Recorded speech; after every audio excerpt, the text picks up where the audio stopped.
What does the future hold for society? In what kind of world do we wish to live?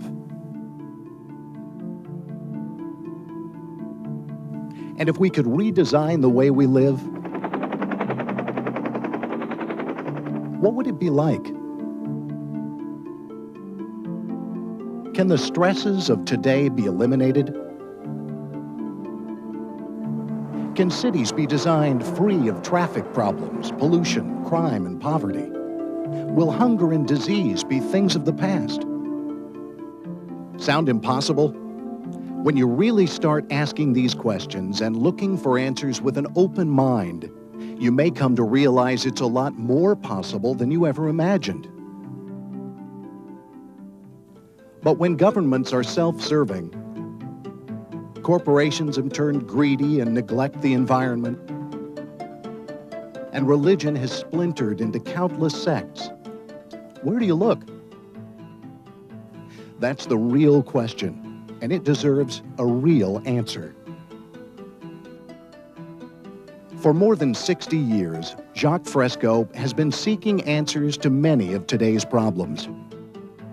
And for the past 20 years, his associate Roxanne Meadows has been working with him. He's well aware of the issues that continue to threaten our way of life. He has found that most of these problems have common causes.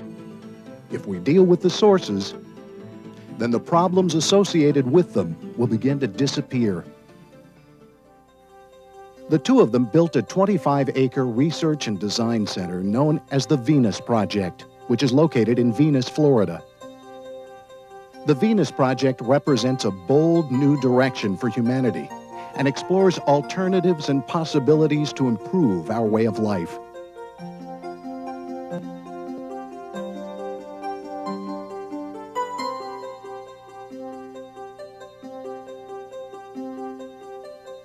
The actual buildings and conference center, along with the models, illustrations, blueprint posters, and video presentation, are the first steps that have been completed to help one see, feel, and touch the future.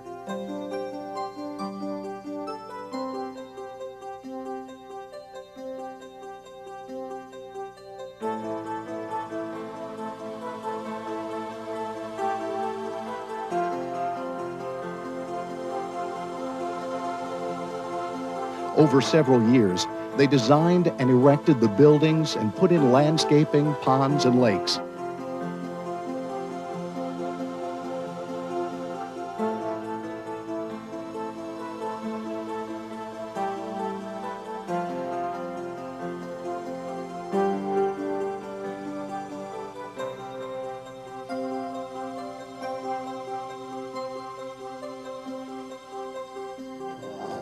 Here, technology and the environment coexist in harmony.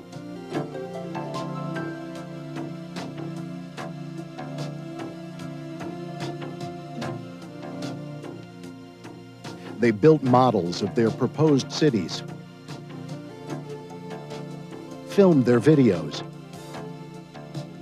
and produced their books about the future.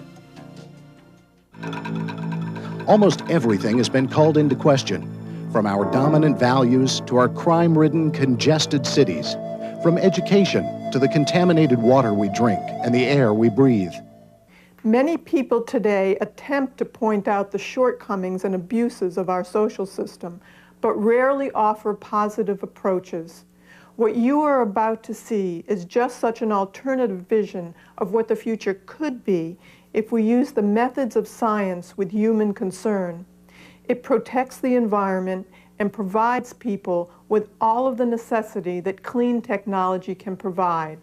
In order to accomplish this, the earth and its resources must be declared the common heritage of all people, and all of the artificial boundaries that separate people must give way to a resource-based economy, where all goods and services are made available without money, barter, or any means of exchange. The Venus Project offers an optimistic view of humanity's ability to scale new heights for today and tomorrow. This video is about that vision. It presents more appropriate ways of dealing with the problems of today: crime, housing, hunger, unemployment, war, environmental neglect, and human relations, to name just a few. At some point, there has to be new thinking, and that's where Dr. Fresco and the Venus Project and his vision for the future comes in. If I had any criticism of it, it would be that it might be, so far, a little bit on the idealistic side. But long-term, I don't think it is. The changes that have come about in humanity, thinking just within my generation, is remarkable. There was a time in this country and elsewhere across the world where communism was the thing of the future. And people had great hopes and expectations of the Soviet Union, and they have fallen. And we can be next. And we will be next somewhere along the way, unless there are radical changes in the thinking. There's no place to hide today. You cannot escape from human stupidity. War, weapons, corruption seems to be prevalent all over the world. Merely talking about idealism and not designing an approach does not alleviate the problem. Join us on this video journey, and you might just walk away with a few new ideas of your own. We must learn how to listen to new ideas with honesty and objectivity, no matter how different they may sound. Only then will we be able to understand the problems that confront us and deal with them in a more enlightened way. The problems of communication that exist today are not very different from those of the past. When we hear new ideas, we usually don't know how to go about asking questions. We tend to say, well, it'll never fly if it doesn't have any wings, rather than, how do you propose to lift off the ground without wings? When someone shows you a new kind of house, you say, well, I don't know that I'd want to live in that kind of house, rather than saying, what are the advantages of this new building? You see, we don't ask those questions. And communication or general semantics would help a great deal. Therefore, when questions are formulated precisely, we can expect answers that are clear and to the point. Through the appropriate use of language, we can establish a better understanding between people. Another major problem in our culture is the displacement of people by automation and artificial intelligence. Artificial intelligence is the ability of machines to reproduce the human attributes, such as decision-making, self-correction, and more. If we continue to automate production and get rid of more and more people, pretty soon, if you automate typing and you automate most human jobs, then the majority of Americans and the majority of people all over the world will not have the purchasing power to buy products. For the last 20 years, 43 million jobs have already been lost through automation and other labor-saving devices. Today, job security is a myth. There's no such thing as a lifetime job anymore. Expert systems and artificial intelligence that are being perfected today will eventually replace many professionals, engineers, doctors, and lawyers, to name just a few. Today, most people aren't prepared intellectually or emotionally as to what's going to happen in the culture in the future and what's even happening today, how fast technology is replacing people. Yes, artificial intelligence will eventually replace doctors, lawyers, engineers, intellect, and be capable of making decisions that humans never dreamed possible by machine. What can we expect in a world that on one hand creates an insatiable appetite for goods and services, while on the other decreases the wages and reduces employment opportunities? What's the answer? It's interesting to note that our capacity to produce goods and services does not appear to be related to money. Today, there is not enough money to solve all of our social problems, but there are certainly more than enough available resources. The Venus Project envisions a solution by implementing a resource-based economy. This uses existing resources rather than money. All resources would be made available to the entire population. A world can be designed for all humankind to live fully and constructively when the powers of science and technology are directed toward human fulfillment and overcoming scarcity. This period in history will probably go down as the lowest development because we have the technical potential to wipe out poverty, treat all human illnesses, give research labs whatever they need without ever digging up nickels and dimes or pennies for research. We have all the necessary resources. All that is required is the humane use of science and technology. Have you ever wondered where the first monetary system came from in the first place? It evolved many centuries ago in an age of scarcity and continues to this day as a medium of exchange for resources or labor. In this way, it is necessary for people to work in order to support themselves and their families. The disadvantage about money is that its value is constantly changing. How can a society possibly become stable and secure when the value of its currency is so erratic?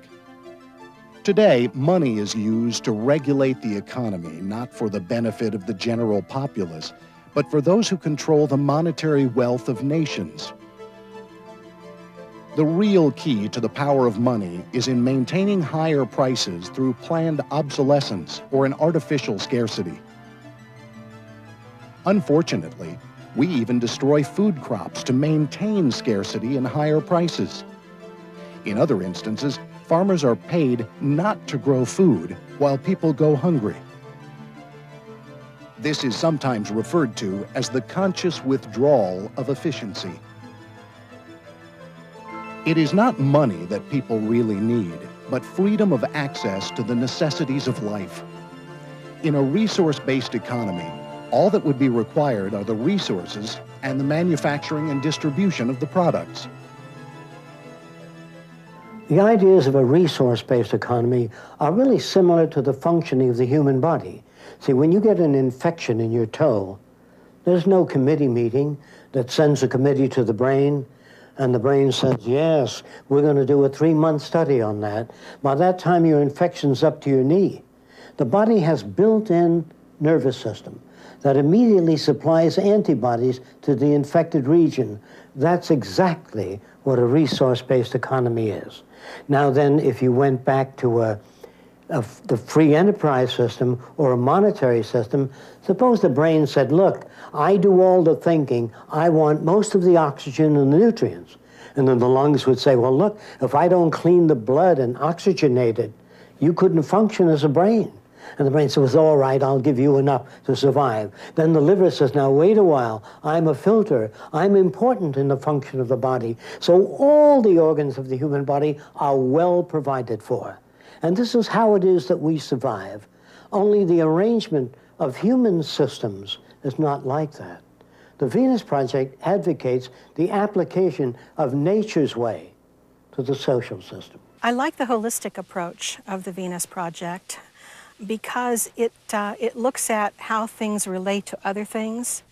So much today, we see a problem and we solve that problem and we create another problem. Everything is like a lattice, a pattern in a crystal growing, and everything relates to everything else.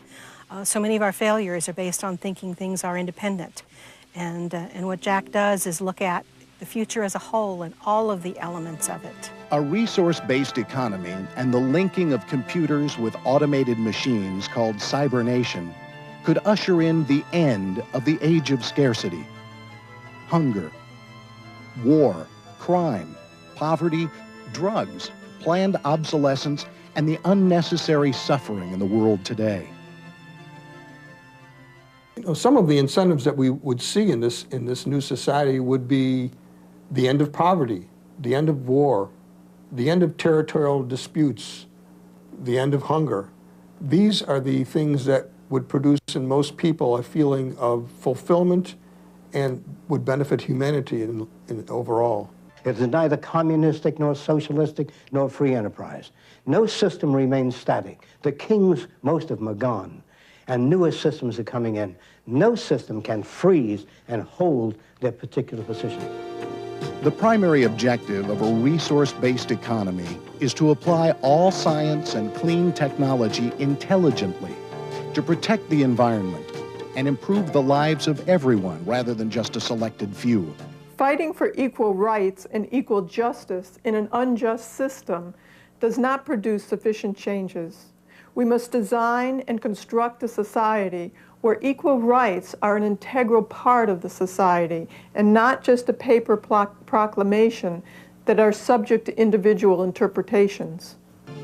All social systems, regardless of political philosophy, religious beliefs, or social customs, ultimately depend on natural resources such as clean air and water, arable land, and the necessary technology and personnel to maintain a high standard of living. The real wealth of any nation lies in its developed and potential resources and the people who are working toward the elimination of scarcity and the providing of a more humane lifestyle for everyone.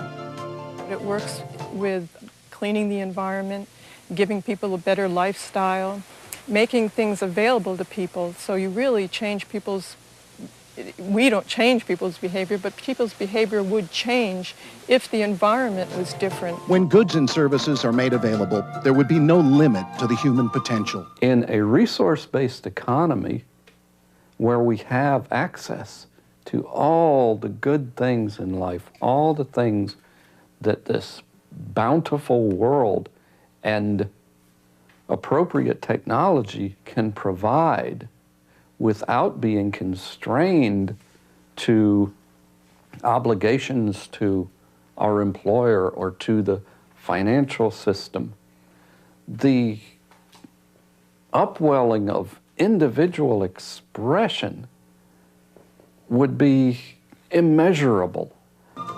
Everyone would have the freedom to pursue whatever constructive field of endeavor they choose without any of the economic pressures that we face today. This new lifestyle would not just be idle leisure and recreation, but will develop the intellect, health, and the well-being of each individual. The measure of success would be based on the fulfillment of one's personal interests rather than on the acquisition of wealth, property, and power. They'd be so fulfilled in their own lives and what they're doing. And this is the kind of society that we're proposing, a society in which self-fulfillment, not dependency on government, not dependency on your parents or your husband, but a self-growth, self-realization in which you find a great deal of self-worth, and things that you get involved in give you the necessary reinforcement for furthering that general direction. This video has been an introduction to just a few of the aims and visions of the Venus Project. In our next section, The Shape of Tomorrow's Culture, we will take an in-depth look at this new and exciting cybernated civilization. We can now act decisively with a fresh approach to further our evolution and boldly enter the 21st century. Join us in this exploration.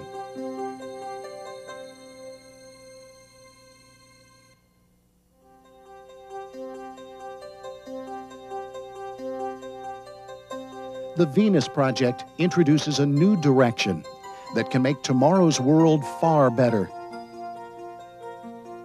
We can convert the earth into a second Garden of Eden if we choose to do so that everyone can live well. There need not be any poor or hungry. Living in a resource-based economy would present possibilities and opportunities that people would not even dream of today. And what the Venus Project brings is a holistic approach that says to everyone, we can live together in harmony. Technology is a thing that we are going to have to live with. So how do we begin to approach the development of technology, the use of technology, so that there is no environmental damage? So it is designed, in fact, with environmental conditions in mind, with a balanced load system, so that we as humans don't overload any particular resource or any part of the earth, that we are looked at as part of the ecosystem itself. Imagine living in cities that actually think. Circular cities, elegantly designed and intelligently arranged for the convenience of everyone in them.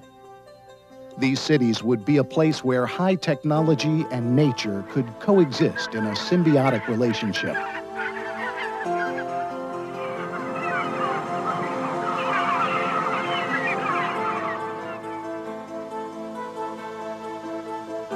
They will be immersed in lovely gardens featuring lakes and winding streams.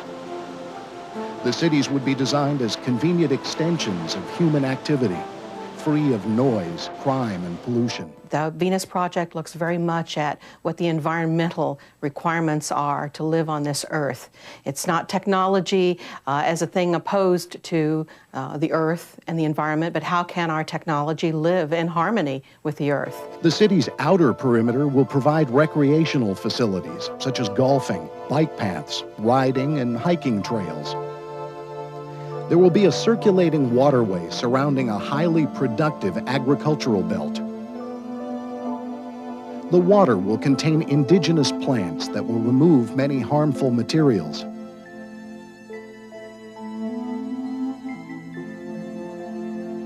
The transparent and closed buildings in the agricultural belt will be used to grow a wide variety of plants in a controlled environment without the use of pesticides. Wind turbines, photovoltaic cells, solar heat concentrators, and other clean, renewable sources of energy will be used.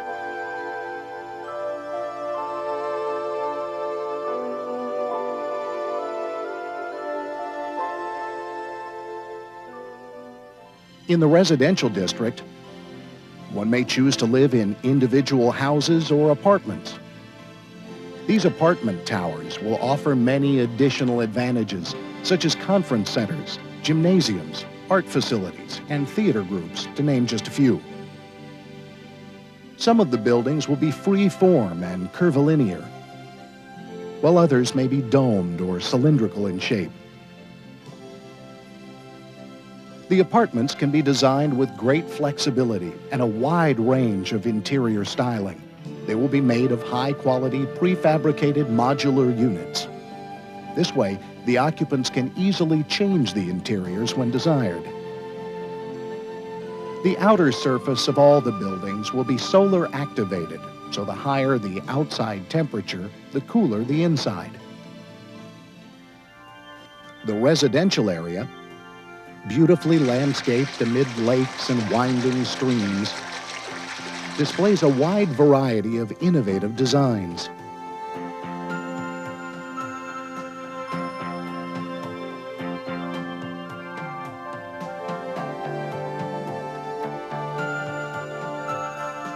These homes are contoured to blend in with the environment.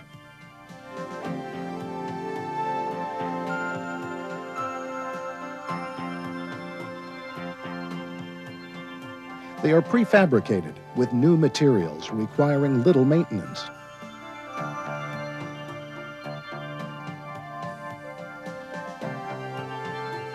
With this type of construction, damage from earthquakes, hurricanes, and fire would be greatly reduced.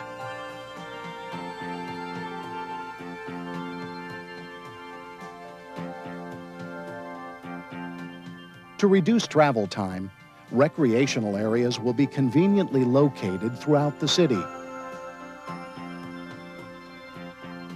For transportation, horizontal, vertical, and radial conveyors will move people about safely and conveniently.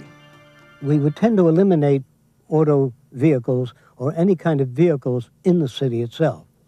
There are conveyors, elevators, vertical, horizontal transport systems that move, like moving sidewalks. Some are covered, and the transportation system is all worked out to take you any place in that city except emergency vehicles. There are emergency vehicles that can be brought to any particular area of that city in case of injury or medical needs. The larger building complexes that surround the Central Dome house the design, planning, and research centers. The 8 domes surrounding the Central Dome will be used for art, music, theater, exhibition, entertainment, and conference centers.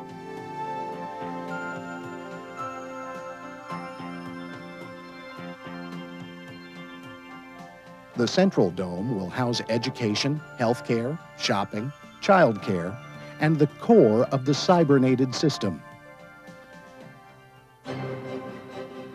This cybernated system will be the computerized communications and networking system. Cybernation is the linking of computers with automated machines and new technologies. This cybernated complex will display a 3D projection of the entire planet in real time, so that people may access planet-related information such as weather, locations of ships and planes, and other features. This information will also be available in all homes, research facilities, and recreation areas. And that's what the Venus Project is all about. It looks at all the ramifications of this technological society and how wonderful things could be once we take it as a systems approach.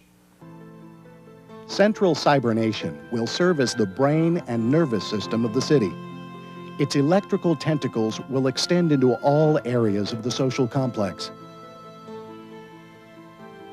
It could coordinate all of the functions of the entire city, our nation, and eventually the world. This cybernated system could eventually bring an end to the age of politics.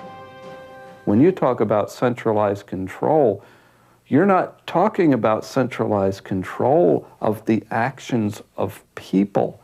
You're talking about centralization of information that will enhance the lives of people, will enhance the state of the world, the environment. You're talking about input from data gathering equipment orbiting the planet, beneath the seas, all over the land, that will give us a constant input of relevant information that we can use to continue into the future, continue a sustainable society, and work toward the betterment of the whole human family.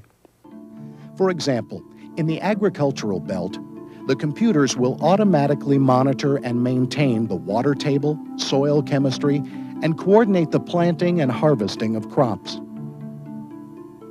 Eventually, with the use of automatic inventory, materials will be supplied to the manufacturing plants throughout the nation. In this way, a balanced load economy can be maintained, eliminating shortages and overruns. Only when cybernation is integrated into all aspects of this new and dynamic culture can computers appropriately serve the needs of all people. Today, people feel threatened by the development of cybernation and artificial intelligence, and they are correct in feeling this way. The threat of losing one's job and income is very real in a monetary-based society where downsizing is profitable. Only in a resource-based economy, as proposed by the Venus Project, would new technologies be used to shorten the workday while raising the standard of living for everyone.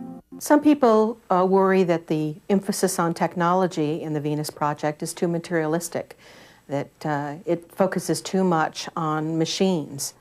And that would be true, except that the Venus Project focuses even more on humans and the growth and the potential that humans have that is not currently being met by our system. The project focuses on taking people out of doing day-to-day repetitive tasks and giving them the freedom to explore those parts of themselves that are very dear to their hearts, that money and making a living doesn't allow them to do.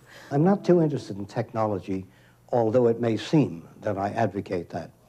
In actuality, all the wonders of technology to me are just so much junk unless it makes humans better.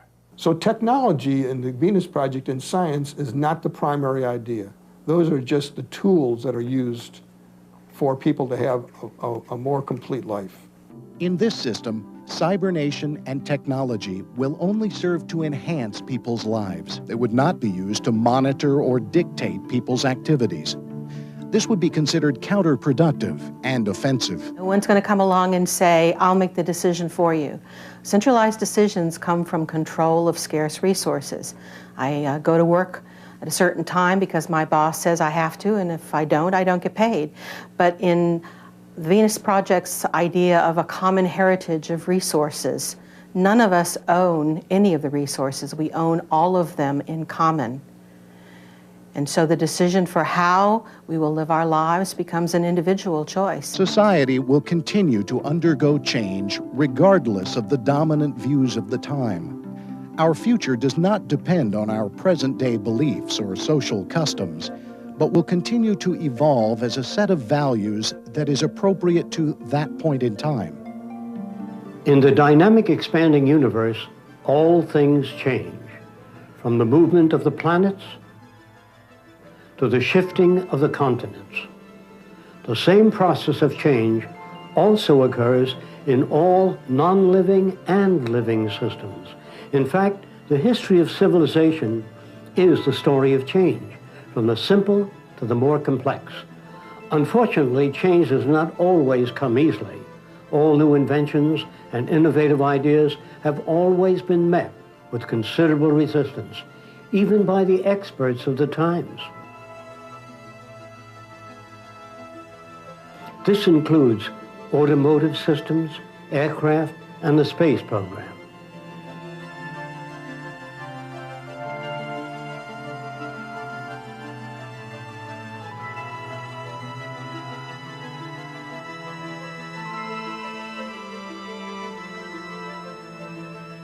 Some of the conditions responsible for social change are limited resources, overpopulation, epidemics, natural disasters, and the technological displacement of people by machines. Change does not always occur for the better, but it is a process that occurs regardless of the dominant values of the times. Even social systems undergo change. Therefore, the only constant is change. Today, with the advent of computers, World Wide Web, cybernation, and artificial intelligence, the rate of change has been greatly accelerated throughout the world. And in the next 10 years, we will witness more changes than all of the past events in recorded history. Perhaps one of the greatest limiting factors of our present-day culture can be traced to our language, habits, social customs, and values, which were conceived in earlier times and are no longer relevant. The proposals of the Venus Project will also be applied to education, where the subject studied will be relevant to the direction and needs of this new, evolving culture. I would say the more we invest in human beings, in warmth, love, education, good fellowship, the more secure all our futures. We are tied in with nature and all of the environment surrounding us. To negate or neglect any part of that would be damaging to ourselves and our own aim. Although books and computers will be used in the schools of the future, most of the educational processes will be of a participatory nature, in which students will interact directly with the physical environment. They will learn by doing, in a hands-on approach, which will provide them with a better understanding of the world they live in.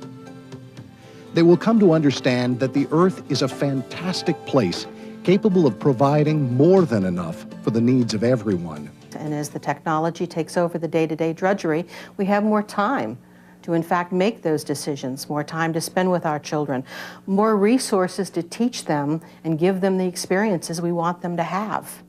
It opens up possibilities that within the infrastructures that we operate now, we as individuals can't do.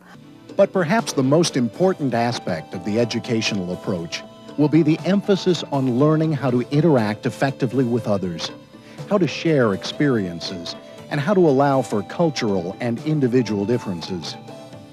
This will reduce conflicts considerably and contribute to a more humane society. The problems that confront humanity today are of our own making. Our future is our responsibility and depends solely on the decisions we make today. How come people are unemployed? How come people live in the street? And how come people need medical care and can't get it? And I know we have the technology If we can put a man on the moon, maintain a war, maintain all this military equipment, we need a Pentagon of sanity, people who care about the Earth and all other human beings. In the next section, Visions of the Future, we will continue to present attainable alternatives. We will explore clean, renewable energy systems, transportation, and architecture. You'll see how space stations and cities in the sea could open new dimensions in human achievements in the 21st century. The problems we face in the near future will be unlike anything we have ever confronted in the past, and will require vastly different and new strategies for solving them. Eventually, we will learn how to tap the greatest limitless resource available, the human mind. It is unfortunate that we direct our finest minds and resources to build whatever is needed only in times of war. If this same effort, time, and personnel were organized for reclaiming the environment and improving housing, healthcare and education, and the overall standard of living for all, the world would be a better place. Through research and development, we could create a world where war and want will be but a distant memory. Only then will the spirit of humanity soar and accomplish its full and wonderful potential. When all of science and technology is used intelligently for the protection of the environment and all of humankind, the world will be a much different and far better place. Most people today have a fear of automation or artificial intelligence. They feel that it'll make people more like machines than human beings. Actually, this is not the case, because everybody has a refrigerator, hi-fi set, and machines were never a threat to people. Machines not having emotions, they have no ambition. They don't want to run things. They don't want to control people. It's the abuse and misuse of machines that we have to concern ourselves with. The world as we know it could be rebuilt, and the reconstruction begins with great machines. They will instantaneously link all of the nations of the world, emphasizing the human side and what we have in common rather than the differences. This would not be a sterile and ordered lifestyle. In order for humanity to grow, life must offer humankind more than simple comfort and enough to eat. People must be provided with new challenges and a direction to work towards.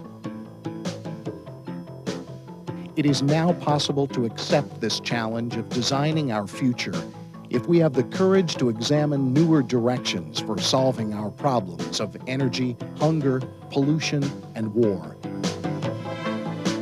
It is entirely possible to develop non-polluting, renewable energy systems to operate the entire country and still maintain our natural surroundings.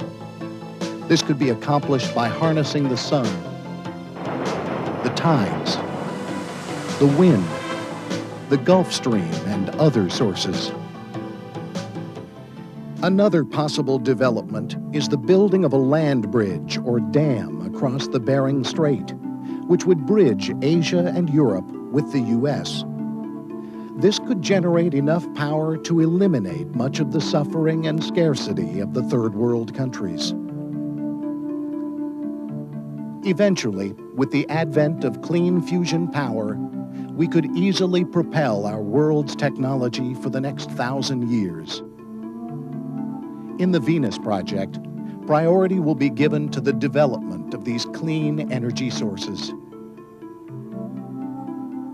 There are many other possibilities for developing photovoltaic systems that generate electricity, while at the same time harness the currently unused radiant heat energy from the sun. Roadways, rooftops, and many other surfaces could be designed to collect and store the heat from radiant energy, which could be used for heating or cooling. Transportation will also be safer, more efficient, and environmentally clean. Eventually, all of the world's transportation systems will be interlinked. These electrically operated, streamlined cars will provide high-speed, energy-efficient, and safe transportation. Some will have wheels, while others will use magnetic levitation or air flotation. Most vehicles will be operated by voice command that will allow the passengers to determine their destination simply by requesting it. The vehicles will be silent and periodically transport themselves to service and maintenance facilities. While these high-speed maglev passenger trains are in motion, a segment of the passenger compartment can be released. These removable sections can then take passengers to their local destinations, while other compartments are lowered in their place. In some instances, the rear section of a train can be disengaged and rerouted to other destinations. This method allows the main body of the train to remain in motion, thus conserving energy and time. In addition, the removable compartments could be specially equipped to serve many transportation purposes. The bridges of the future will be constructed of new materials that are lightweight, durable, and of great strength.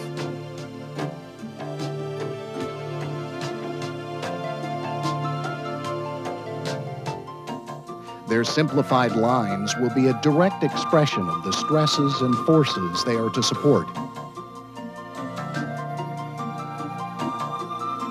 If we had more people who are using their creative talents appropriately to think about the problems that we all know that are there, but we do not have the time to work on or to collaborate together to do something about, then we're going to continue on this path.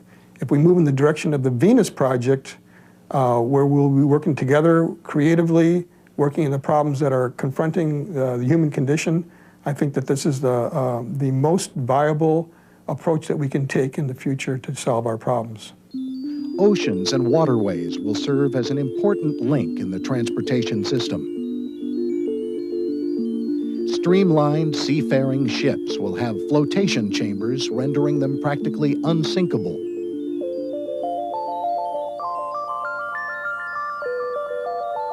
They will be manufactured from durable composite materials and require minimal maintenance.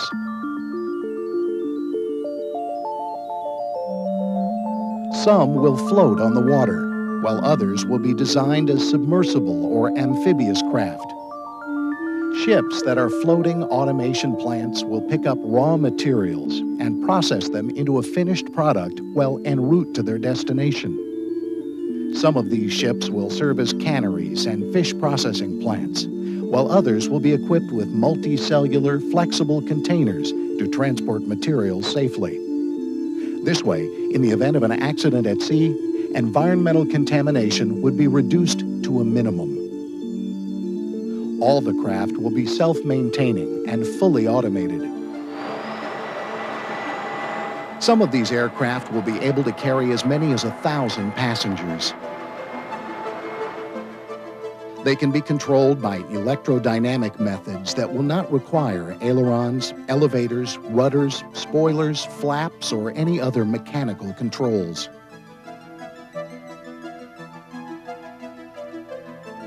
This electrostatic means of control will also repel ice and snow from the surface of the craft.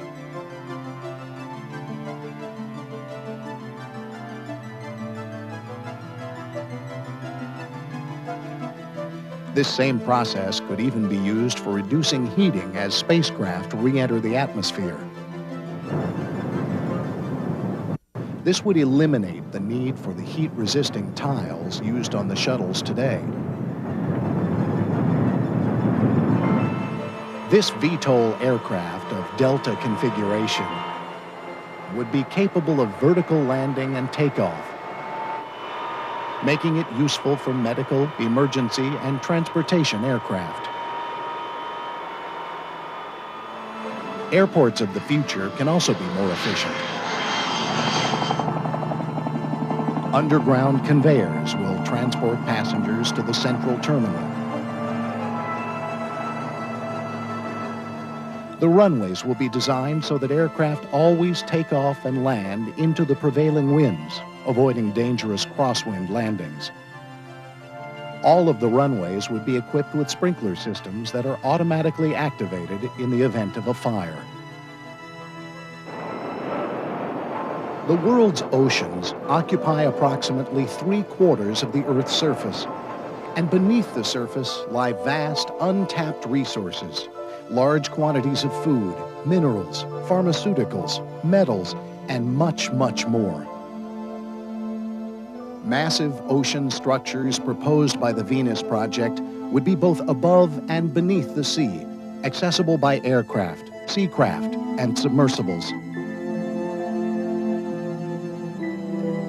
These cities of the sea are designed to accommodate from 2,000 to 30,000 people.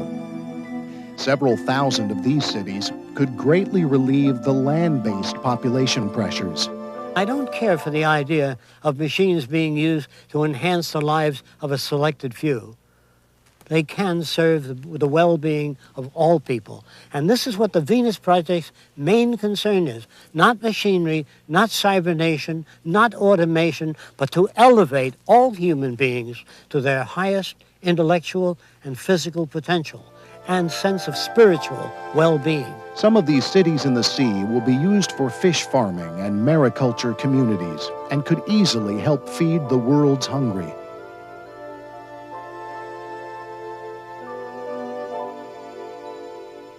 Wind generators, upwelling, tidal, solar, and harnessing the Gulf Stream will help supply the energy to operate these cities.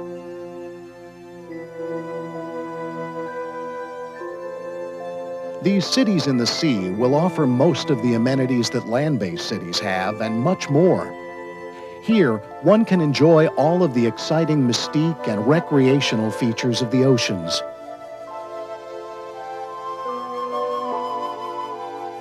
On these sea cities, gardens provide serene and picturesque environments. People will dine on the terrace in the privacy of lovely gardens, where all of the rooms have a spectacular view of the ocean.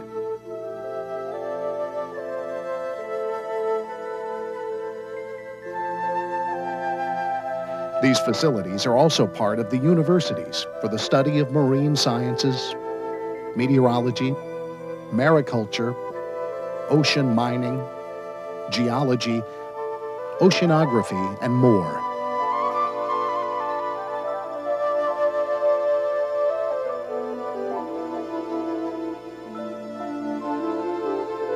Many of these cities in the sea will serve as underwater international parks, where visitors can observe the great underwater reefs of the undersea wonderland. From a computerized chair, communication with dolphins and many other forms of sea life will be possible. The proposals of the Venus Project range from cities in the sea to space stations. These cybernated space stations can provide the facilities of a gravity-free research environment. They can be entirely automated and will be capable of maintenance and self-repair.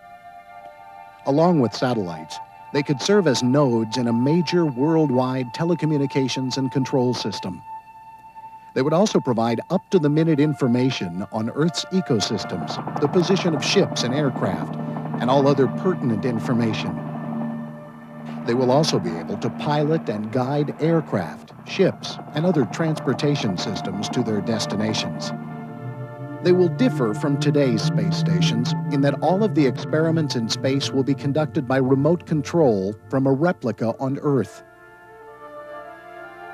This will eliminate the life-threatening danger of transporting humans into space.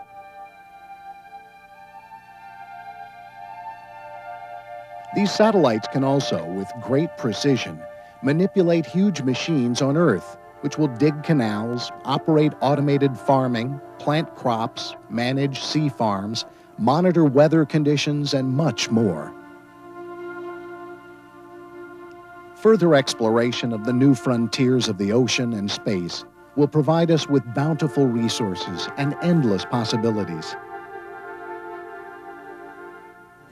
The agriculture of tomorrow will also undergo considerable changes. Agriculture will be completely computer-controlled and monitored by electronic sensors. No longer will farming be subject to drought, insects, and weather conditions because most of it will be computer monitored and much of it enclosed. Eventually, the polar regions may be used to store grains and other perishables for international emergencies.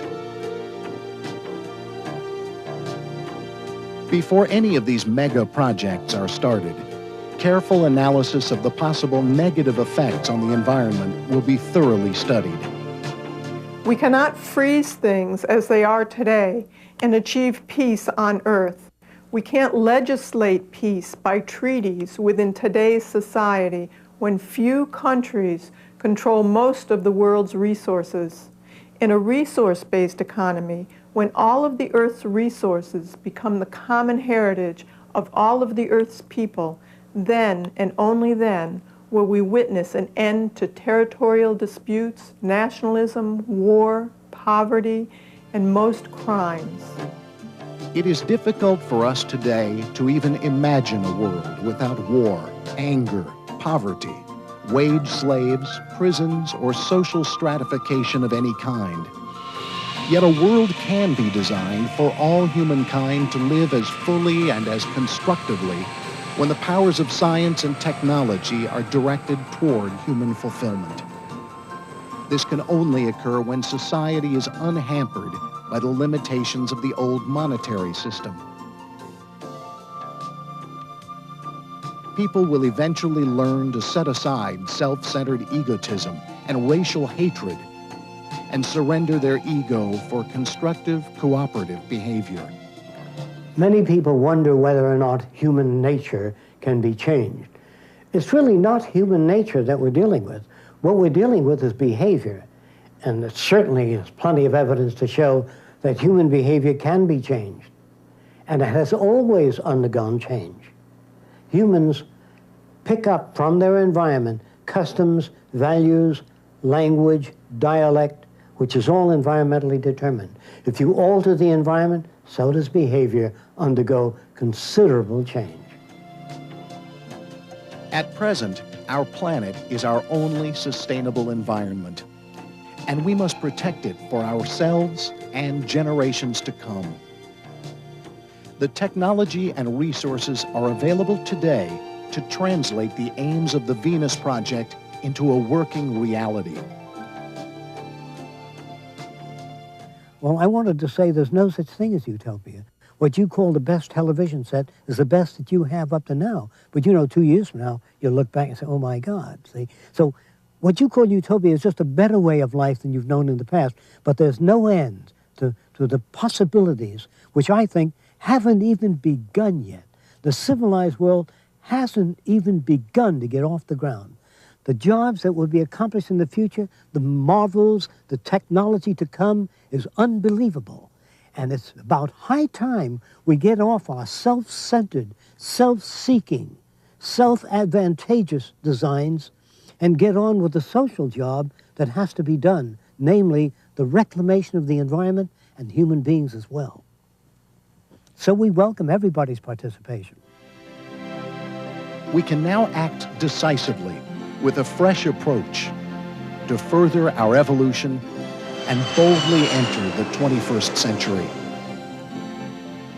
We welcome your inquiry, careful analysis, and participation to build a civilization truly worthy of humankind. The quality of life in the future will ultimately depend on the choices we make today. To become involved, contact the Venus Project. Our address, the Venus Project, 21 Valley Lane, Venus, Florida, 33960, USA.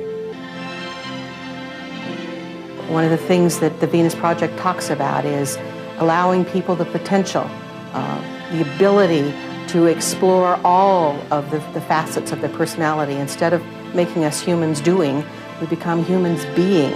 If we want to explore relationships, the emphasis is on how do we relate to one another as humans? How do we relate to the earth in a healthier, better way? And there is room for all thoughts and all processes, all all religions and all philosophies. It's a process of coming together as a community, as a global community.